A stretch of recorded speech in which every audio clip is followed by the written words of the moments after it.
ನಮಸ್ತೆ ಎಲ್ಲರಿಗೂ ಯುಗಾದಿ ಹಬ್ಬದ ಆರ್ಥಿಕ ಶುಭಾಶಯಗಳು ಇನ್ ಅಡ್ವಾನ್ಸ್. ಬನ್ನಿ ಯುಗಾದಿ ಹಬ್ಬದ ದಿನ ಮಾಡೋ ಸ್ವೀಟ್ ರೆಸಿಪಿ, ಹೋಳಿಗೆ ರೆಸಿಪಿ ಹೇಳ್ಕೊಡ್ತೀನಿ. ಫಸ್ಟ್ ಕುದೀತಾ ಇರೋ ನೀರಿಗೆ ತೊಗರಿಬೇಳೆನ ಹಾಕ್ಕೊತಾ ಇದ್ದೀನಿ. ಒಂದು 2 ಕಪ್ಪಷ್ಟು ತೊಗರಿಬೇಳೆ ಹಾಕ್ಕೊತಾ ಇದ್ದೀನಿ.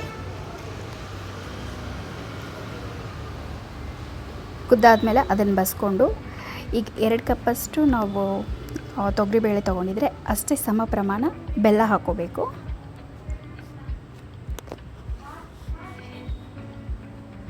ಅದಕ್ಕೇ ಒಂದು 5ರಿಂದ 6 ಏಲಕ್ಕಿ ಹಾಕ್ಕೊತಾ ಇದ್ದೀನಿ. ಅದನ್ನು ಕುದಿಸಿಟ್ಕೋಬೇಕು. ಬೆಲ್ಲ ಎಲ್ಲ ತೊಗರಿಬೇಳೆ ಜೊತೆ ಮಿಕ್ಸ್ ಆಗಬೇಕು. ಮಿಕ್ಸ್ ಆದಮೇಲೆ ಅದನ್ನು ಮಿಕ್ಸಿಗೆ ಹಾಕ್ಕೊಂಡು ಹೂರ್ಣನ ರೆಡಿ ಮಾಡ್ಕೊತಾ ಇದ್ದೀನಿ. ಈಗ ಇದನ್ನು ಗ್ರೈಂಡರಲ್ಲಿ ಕೂಡ ಮಾಡ್ಕೋಬೋದು, ಬಟ್ ನಾನು ಮಿಕ್ಸಿ ಜಾರಲ್ಲೇ ಬರುತ್ತೆ ಅಂತ ಹೇಳಿ ಮಾಡ್ತಾಯಿದ್ದೀನಿ. ಸೊ ಹೂರ್ಣ ರೆಡಿ ಆಯಿತು. ಈಗ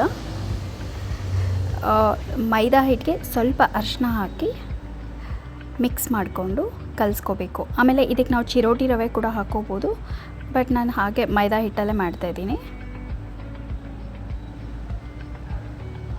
ಯುಗಾದಿ ನೀವೆಲ್ಲ ಹೇಗೆ ಸೆಲೆಬ್ರೇಟ್ ಮಾಡ್ತೀರಾ ಕಮೆಂಟ್ ಬಾಕ್ಸಲ್ಲಿ ತಿಳಿಸಿ. ಸೊ ಈಗ ಹಿಟ್ಟು ಕಲಿಸಿದ್ದಾದಮೇಲೆ ಇದು ಸಾಫ್ಟ್ ಆಗಿರಬೇಕು ಹಿಟ್ಟು ಕಲಿಸ್ಕೊಳೋದು. ಆಮೇಲೆ ಇದನ್ನು ಒಂದು 20 to 30 ಮಿನಿಟ್ಸ್ ಹಾಗೆ ಬಿಡಬೇಕು, ನೆನೆಯಕ್ಕೆ ಬಿಡಬೇಕು ಇದನ್ನು. ಸೊ ಈಗ ನೋಡಿ ರೆಡಿಯಾಗಿದೆ. ಅದನ್ನು ಸ್ವಲ್ಪ ಅಗಲ ಮಾಡಿಕೊಂಡು ಹೂರಣ ನಾವೇನು ರೆಡಿ ಮಾಡ್ಕೊಂಡಿದ್ವಲ್ಲ ಅದನ್ನು ಒಂದು ಉಂಡೆ ಆಕಾರ ಮಾಡಿ ಫಿಲ್ ಮಾಡ್ಕೋಬೇಕು, ಕವರ್ ಮಾಡ್ಕೋಬೇಕು.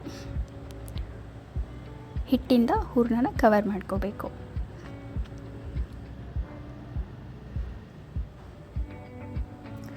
ಕೆಳಗಡೆ ಒಂದು ಕವರ್ ಹಾಕ್ಕೊಳ್ಳಿ, ಅದಕ್ಕೆ ಎಣ್ಣೆ ಹಚ್ಕೊಂಡು ಇದನ್ನು ಕೆಲವೊಬ್ಬರು ಮೇಲೆ ಒಂದು ಪೇಪರ್ ಹಾಕ್ಕೊಂಡು ಕೈಯಲ್ಲಿ ತೀಡ್ತಾರೆ. ಸೊ ನಾನು ಲಟ್ಟಣಿಗೆಯಲ್ಲೇ ನನಗೆ ಬರುತ್ತೆ ನೀಟಾಗಿ ಮಾಡೋದಕ್ಕೆ, ಅದರಿಂದ ಲಟ್ಟಣಿಗೆಯಿಂದ ಮಾಡ್ತಾಯಿದ್ದೀನಿ.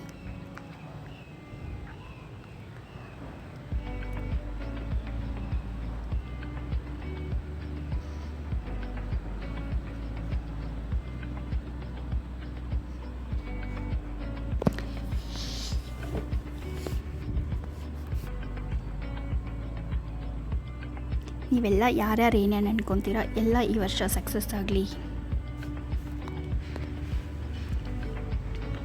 ಸೊ ಇದನ್ನು ಫುಲ್ ರೌಂಡಿಗೆ ಲಟ್ಟಿಸ್ಕೊಂಡು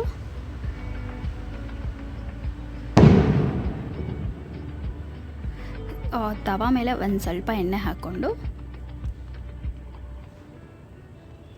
ನಾವು ಮಾಡಿಟ್ಟಿರೋ ಹೋಳಿಗೆನ ಅದಕ್ಕೆ ಹಾಕ್ಕೊಂಡು 2 ಕಡೆ ಇದು ಮಾಡ್ಕೋಬೇಕು, ಬೇಯಿಸ್ಕೋಬೇಕು.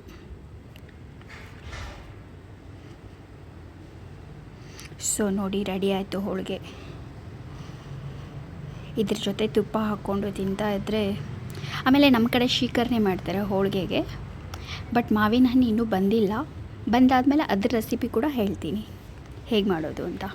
ಹೋಳಿಗೆ ಶೀಕರಣೆ ಮಸ್ತ್ ಇರುತ್ತೆ, ಟ್ರೈ ಮಾಡಿ ಹೇಗೆ ಬಂತು ಅಂತ ಹೇಳಿ. Thank you for watching. Once again wish you happy Ugadi in advance.